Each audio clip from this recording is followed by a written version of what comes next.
This is Channel 2 News, coverage you can count on. For me, it doesn't start with repealing the Affordable Care Act. Want to pay for it because... Today, Senator Cortez Masto spoke with Northern Nevadans about health care, her thoughts on Trump's budget and the American Health Care Act. In our Channel 2 News Big Story at 5:30. I'm Kristen Remington. Landon has the night off. Thank you for keeping it here tonight. Senator Cortez Masto and other Democrats in Washington have been pretty vocal about their disapproval with President Trump's health care proposal. Ryan Canaday joins us now live in the newsroom after speaking with the U.S. Senator from Nevada today. Ryan, let's start with her thoughts on the American Health Care Act. Well, Kristen, she says the AHCA will not only hurt patients with Medicaid, but also programs like the Community Health Alliance Clinic right here in Reno. If my kids don't have the medication, their heart races. They tell me, Daddy, I don't like this feeling.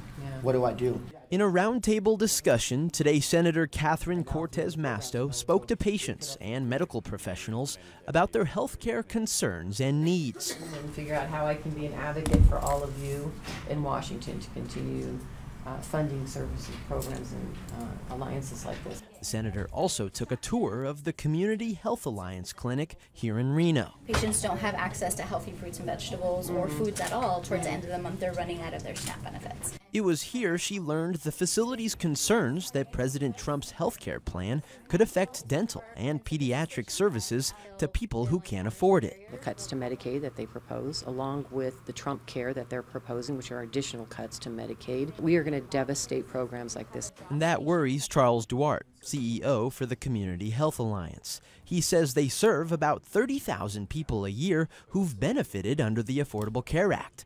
He hopes Cortez Masto's voice can help their program continue to provide medical, behavioral, and nutritional needs to patients. We want her to see that and to hear from our providers, our staff, and the patients that have benefited from this. Cortez Masto says under the Affordable Care Act, Nevada was able to expand Medicaid options here in the state.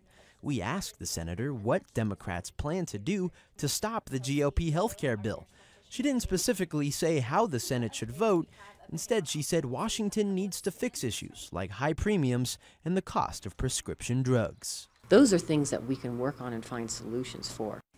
And we reached out to Senator Heller's office, and they sent us the same statement that we've gotten before, saying in part, quote, "While I am in favor of repealing Obamacare, I am opposed to the American Health Care Act in its current form. This bill does not do enough to address Nevadans' Medicaid population or protect Nevadans with pre-existing conditions. The AHCA is a first step, but not the solution." Covering the big story live in the newsroom, Ryan Canaday, Channel 2 News. Today, Reno